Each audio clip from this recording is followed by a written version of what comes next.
और उसके ऊपर हम देखते हैं जब बाइबल ये पढ़ते हैं अय्यूब की किताब, तो उसके ऊपर एक से एक परेशानियां आती हैं। उसके शरीर में हम देखते हैं इतनी बड़ी बीमारी बन चुकी है, इतना बड़ा कैंसर बन चुका है, इतना बड़े बड़े फोड़े निकल चुके हैं, मिवाज निकल रहा है, कुत्ते उसके जख्म को चाट रहे हैं। उसको इलाज कराने के लिए उसके पास पैसा नहीं है, उसका मर्ज ठीक हो सके कोई उसका इलाज नहीं करा रहा है।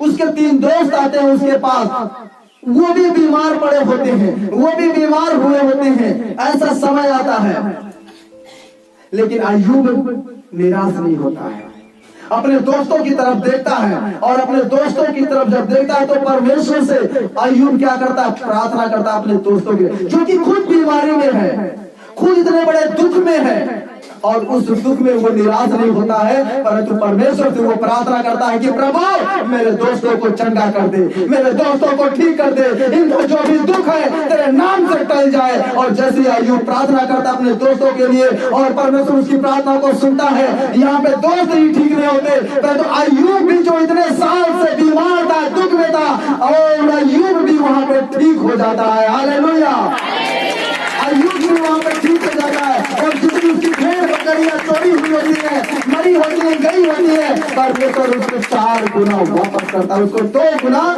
वापस कर देता है। हालेलुया, इसलिए प्रार्थना जरूरी है। आमीन। प्रार्थना इसलिए जरूरी है हमें करना, क्योंकि प्रार्थना के द्वारा सारे दुख परमेश्वर हमारे जीवन से, हमारे लाइफ से वो दूर करेगा। अगर आज आप में दुखी है कोई, तो आज प्रार्थना करना आप शुरू करें, परमेश्वर की इच्छा के अनुसार, परमेश्वर के बताए के अनुसार आप प्रार्थना करें, परमेश्वर आपके दुख को दूर कर देगा। क्योंकि हन्ना हर रोज कलीसिया में आती थी, हन्ना हर रोज प्रार्थना करने आती थी, हर रोज वो पास्टर जी से प्रार्थना कराती थी, लेकिन उसका दुख नहीं दूर हो रहा था, उसको बच्चा नहीं मिल रहा था, उसको संतान नहीं मिल रहा था, वो बहुत दुखी थी, बहुत परेशान थी, आती थी कलीसिया में रो के पीट के चली जाती थी, दुखी होकर चली जाती, वो दुख से भरी हुई है। एक संतान के लिए इतने बरस हो गए और मुझे संतान नहीं मिला है, इतना वक्त हो गया मुझे चर्च में आते हुए, एक संतान नहीं मिला है। एक बार और आई हो, हालेलुया, एक बार फिर आई हो, और रो रो के परमेश्वर से प्रार्थना करती है, रो रो के परमेश्वर से अपनी सारी बात बताती है। किसी को दिखाने के लिए नहीं रोती है वो, अपना दुख किसी को दिखाने के लिए नहीं वो बोलती है, परंतु दीवार के पास जाती है, ऐसी चुपके घुट घुट के रोती होती है, प्रभु मेरी प्रार्थना का जवाब दे, प्रभु मेरे दुख दूर कर, लोग मेरा मजाक उड़ा रहे हैं, लोग मुझे ठट्टों में उड़ा रहे हैं, मुझे एक संतान दे दे। घुट घुट के रो रही, और पास्टर जी देख रहे हैं, एली देख रहा है कि लगता आज ये नशा करके आई है, तभी आज ये मन ही मन में बड़बड़ा रही है। आपके दुख को कोई नहीं समझ सकता है, आपके दुख को कोई दूर नहीं कर सकता है, लेकिन वो खुदा है जो तुम्हारी प्रार्थना को सुनता है, वो खुदा है जो तुम्हारे दुख को दूर कर सकता है। एली को नहीं दिखाया अपना दुख यहाँ पे हन्ना ने, परंतु अपना दुख परमेश्वर को दिखाया, अपना दुख परमेश्वर को बताया, और परमेश्वर ने उसकी लिखा है कोख को फिर खाली होने ना दिया, उसको संतान खुदा ने प्रदान किया। Hallelujah, hallelujah. उसका जितना भी दुख था, सारा दुख परमेश्वर ने ले लिया और उसकी गोद को भर दिया, उसको गर्भ से भर दिया, और फिर वो कभी भी वो उसका गर्भ खाली ना रहा। आमीन। मेरे प्रियो, अगर आपके पास भी ऐसा दुख है या और भी कोई दुख है, तो आप पास्टर जी को मत दिखाओ, किसी भाई या किसी बहन को मत दिखाओ, परमेश्वर से प्रार्थना करो, परमेश्वर को दिखाओ। जैसे हन्ना ने अपना सारा दुख परमेश्वर को दिया, दिखाया, और परमेश्वर ने उसके दुख को दूर किया। मैं विश्वास के साथ कहता हूँ, परमेश्वर आपके लाइफ से, आपके जीवन से आपके दुख को वो दूर करेगा, यीशु मसीह के सामर्थ्य नाम में। Hallelujah, hallelujah. अगर आज आप दुष्टात्मा में जकड़े हुए, कोई दुष्टात्मा से आपको आजाद नहीं करा पा रहा है, कोई पास्टर आपको आजाद नहीं कर पा रहा है, आप दुष्टात्मा से परेशान हैं, तो खुदा ने क्या कहा कि तुम्हारे जीवन में प्रार्थना की बहुत जरूरत है, तुम्हारे लाइफ में प्रार्थना की बहुत जरूरत है। आमीन। हम देखते हैं मरकुस की किताब 9:24 से लेकर 29 तक पढ़ते हैं। एक पिता अपने बच्चे को लेकर यीशु मसीह के पास आता है, ढूंढता हुआ प्रभु यीशु मसीह को अपने बच्चे को लेके आता है, जिसकी उसके बच्चे को एक गूंगी और बहरी दुष्ट आत्मा ने जकड़ के रखा है। कौन सी दुष्ट आत्मा? गूंगी और बहरी।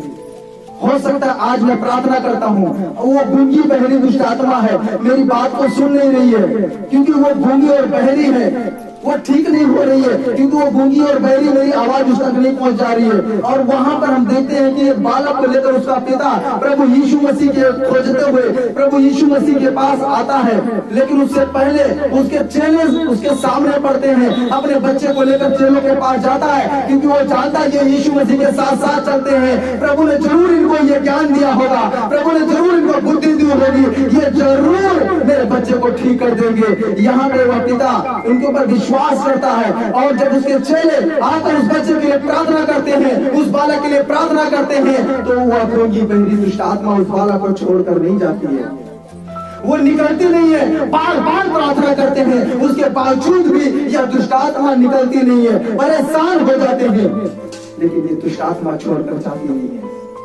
ये दुष्ट आत्मा छोड़कर नहीं जाती, क्योंकि ये दुष्ट है, ये गूंगी और बहरी है, ये हर किसी की इस बात को नहीं सुनती है। आमीन। परेशान हो गए, लेकिन दुष्ट आत्मा को निकाल नहीं पाए, गूंगी बहरी दुष्ट आत्मा को निकाल नहीं पाए। वो पिता निराश है, अब मैं क्या करूं, अब किसके पास मैं जाऊं?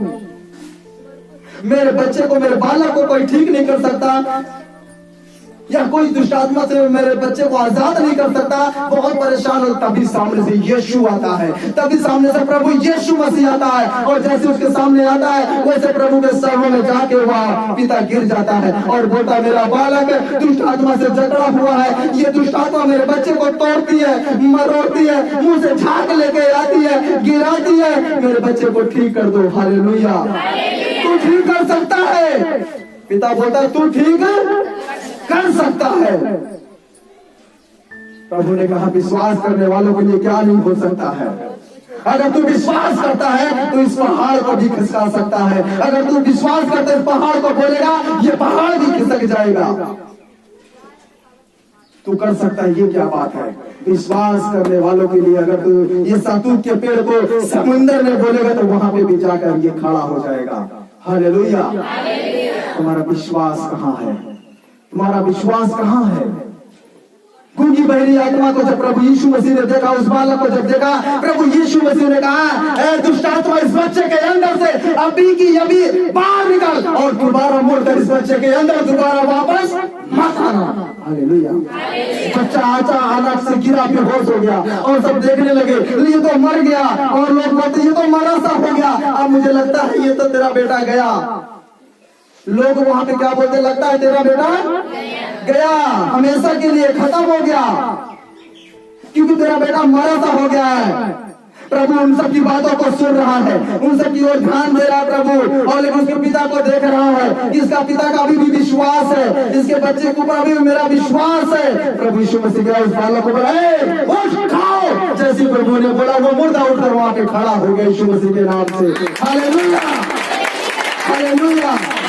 और प्रभु से चले आकर पूछते, हमने ऐसा क्यों नहीं कर पाया, इन दुष्ट आत्माओं को हमने क्यों नहीं निकाल पाया? प्रभु ने कहा, बिना प्रार्थना के ये दुष्ट आत्माएं नहीं जाएंगी, बिना उपवास की प्रार्थना के ये दुष्ट आत्माएं नहीं जाएंगी। प्रभु ने इसीलिए कहा, प्रार्थना करो। प्रभु ने इसीलिए कहा, तुम्हारे जीवन में प्रार्थना की बहुत जरूरत है। हालेलुया। और चेलों ने जब पूछा तो प्रभु ने कहा, बिना प्रार्थना के द्वारा इन दुष्ट आत्माओं को तुम निकाल नहीं सकते। हालेलुया। प्रार्थना बहुत जरूरी है हमारे जीवन में। प्रार्थना की बहुत जरूरत। अगर दुष्ट आत्माओं को अपने लाइफ से भगाना है, निकालना है, तो प्रार्थना हमारे जीवन में बहुत जरूरी है। आमीन। मेरे प्रियो, आज शैतान आपको तरह तरह का रूप लेकर आपके जीवन में आता है, और वो आसानी से अपने काम को करता है और अपने मकसद में वो सफल हो जाता है। आमीन। मैं अभी इस हफ्ते गया था लखनऊ परमेश्वर के काम से। जब मैं ट्रेन में बैठा था साइड वाली सीट पे, अच्छा भला जा रहा था, रास्ते में सो गया, नींद आ गई। फिर रायबरेली स्टेशन आया अपना, जानते होंगे रायबरेली, सुना होगा। रायबरेली स्टेशन आया तो जिधर से लोग निकलते तो उसके गेट के सामने मेरी गाड़ी मतलब ट्रेन खड़ी हुई। तो अचानक से आँख खुली तो सामने क्या देख रहा हूँ, गेट के ऊपर लिखा हुआ है, एक बात लिखी हुई है।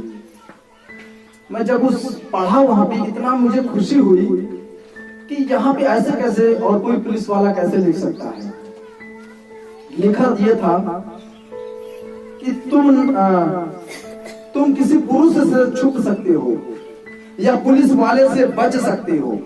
ऐसा लिखा था कि तुम किसी पुरुष इंसान से छुप सकते हो, पुलिस वाले से भी छुप सकते हो, लेकिन परमेश्वर से छुप नहीं सकते। हालेलुया। मैं देखना, मैं इतना खुश हुआ, इतना आनंदित हुआ, और मेरा दिल कहता है कि ये जरूर परमेश्वर को जानते हैं। जिसने लिखा है ये प्रभु को जानता है। और मेन गेट पे लिखा हुआ है, हर कोई जाते वक्त उसको पढ़ता है और देख के बड़ी खुशी होती है कि पुलिस वाले खुद कह रहे हैं कि इंसान मुझसे छुप सकता है लेकिन परमेश्वर से नहीं छुप सकता है। बड़ा खुशी हुई, बड़ी आनंद आया मुझे जब मैंने पढ़ा। तो आँख खुली भी तो ऐसी जगह खुली कि मुझे परमेश्वर का वचन दिख रहा है। आमीन। इसलिए मैं जहाँ भी जाता हूँ खुश रहता हूँ, आनंदित रहता हूँ, बेफिक्र रहता हूँ। लोग कुछ भी बोलते मेरे बारे में, उसके बावजूद भी, सुनने के बाद भी मैं खुश रहता हूँ। मुझे कोई दुख नहीं होता, कोई फर्क नहीं पड़ता, और मैं हमेशा आनंदित रहता हूँ। क्यों?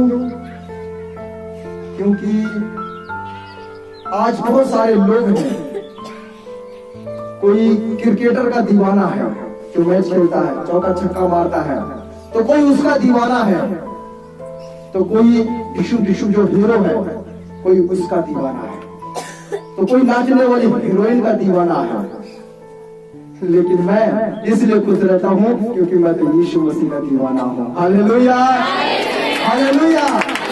मैं यीशु का दीवाना हूँ, इसलिए मेरे अंदर खुशी है, इसलिए मेरे अंदर आनंद भरा हुआ है। कोई मुझे कुछ भी कहे, मुझे उसकी परवाह नहीं है। कोई मेरा कुछ भी, जितना मर्जी मुझे झाले, जितना मर्जी मुझे बदनाम करे, जितना मर्जी मेरे पर इल्जाम लगाए, कुछ भी कहे, लेकिन मैं मस्त रहता हूँ अपने प्रभु के यीशु मसीह की दीवानगी में। हालेलुया।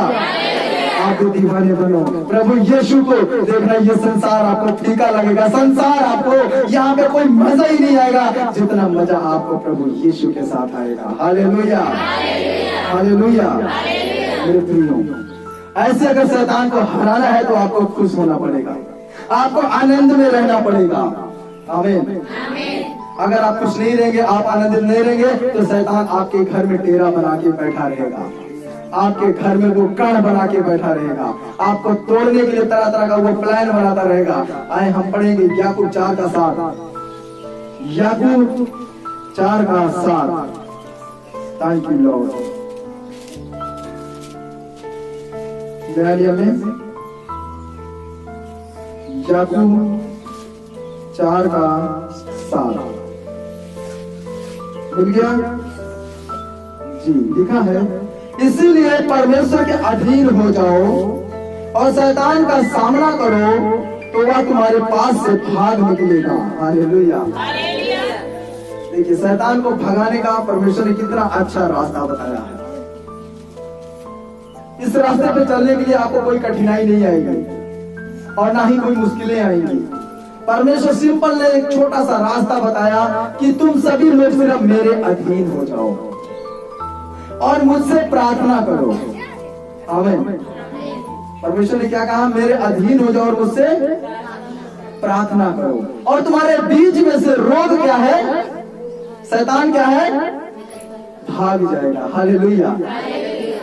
अगर आप शैतान को भगाना चाहते हो, थकाना चाहते हो, दौड़ाना चाहते हो, तो आप परमेश्वर के अधीन हो जाएं और परमेश्वर से प्रार्थना करें। आप विश्वास करें, जो शैतान आपके घर में आज गढ़ बनाकर बैठा है, वही शैतान परमेश्वर के नाम से जब आप प्रार्थना करेंगे, वो सारे शैतान निकल कर वो भागते हुए नजर आएंगे। हालेलुया। क्योंकि ये व्यवस्था में लिखा हुआ है, जब हम पढ़ते हैं तो वहां पे एक बात लिखी हुई है कि आने का तो एक ही रास्ता है, लेकिन भागने के लिए 7 रास्ते हैं। हालेलुया।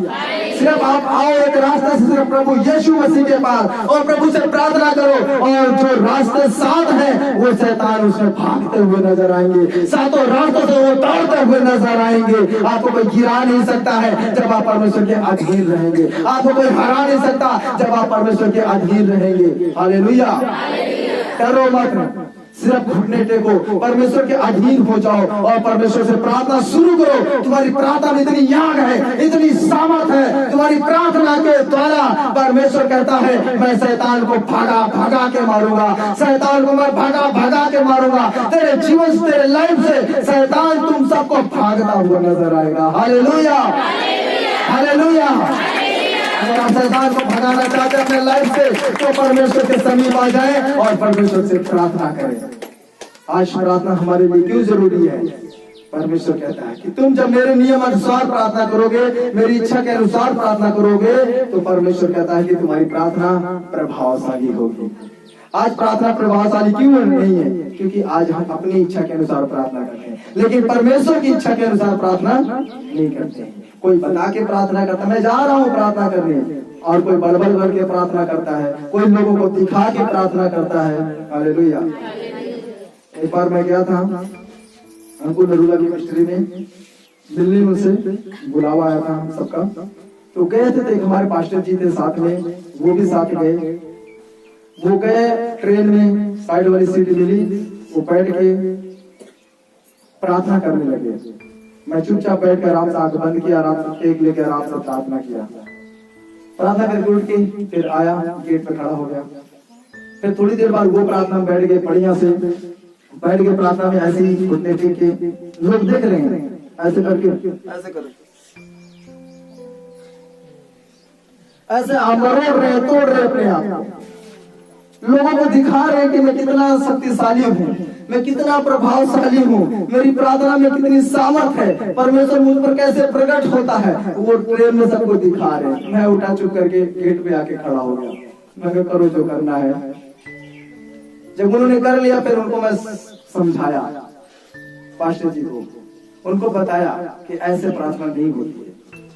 अगर किसी को आप दिखाकर प्रार्थना करते हैं तो आपकी प्रार्थना को परमेश्वर कभी भी स्वीकार नहीं करता है।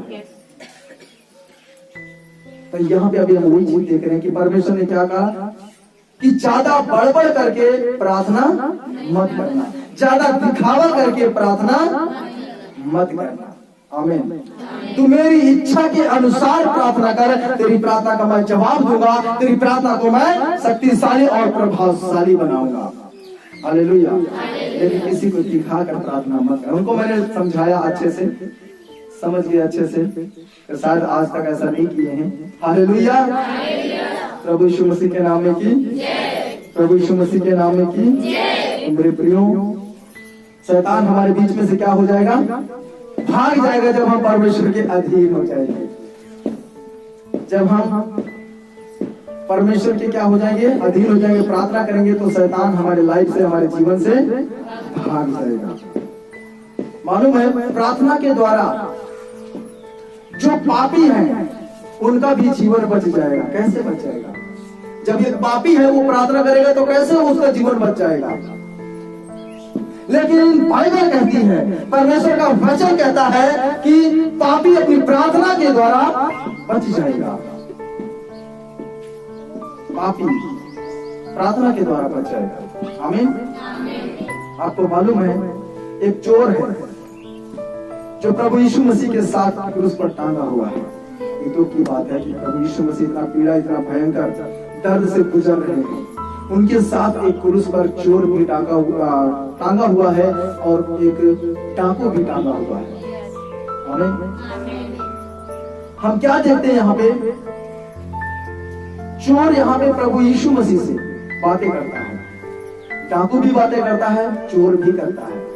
और डाकू ये कहता है कि अगर तू परमेश्वर का पुत्र है, लोगों को तूने चंगा किया है, मुर्दों को तूने जिंदा किया है, तो हमको भी छुड़ा ले, अपने आप को भी छुड़ा ले। इस भयंकर दर्द, इस पीड़ा से मुझे भी मुक्त कर दे, अपने आप को भी मुक्त कर ले।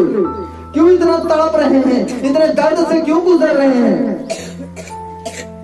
वो मजाक उड़ा रहा है प्रभु यीशु मसीह का।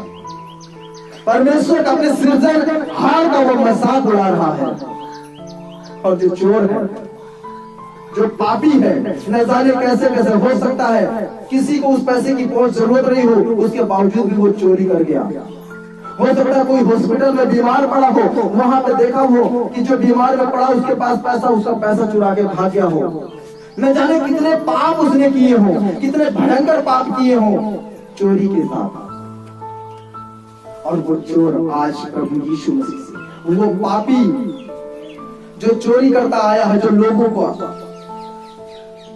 आज वो पापी प्रभु यीशु मसीह से क्या कहता है? प्रभु यीशु मसीह से प्रार्थना करता है। क्या करता है? प्रार्थना करता है। और प्रभु यीशु मसीह से कहता है कि पिता जब तू स्वर्ग में जाए तो मेरी सुधि लेना। वो पापी क्या कहता है प्रार्थना में प्रभु से कि प्रभु जब तू स्वर्ग में जाए तो मुझे पापी का भी सुधि लेना। हालेलुया। लूका 23:39 में मिलेगा आपको। यहाँ पर कहता है कि प्रभु मुझ पापी को भी सुधि लेना। वो ये नहीं कहा कि प्रभु मुझे छुड़ा ले, प्रभु जो मुझे इतना धन दे दे मुझे चोरी करना ना पड़े, लेकिन वो ये कहता है कि प्रभु जब तू अपने राज्य में जाए तो मुझ पापी को भी सुधि लेना। आपको मालूम है प्रभु ने उसकी प्रार्थना को सुना, उस चोर की प्रार्थना को सुना, उस पापी की प्रार्थना को सुना।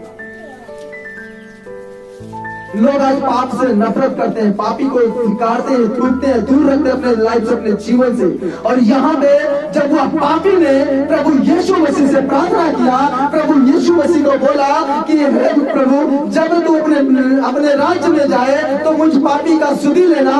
प्रभु ने उसकी प्रार्थना को सुना और प्रभु ने कहा मैं सच कहता हूँ, प्रभु ने कहा मैं सच कहता हूँ तू आज ही मेरे साथ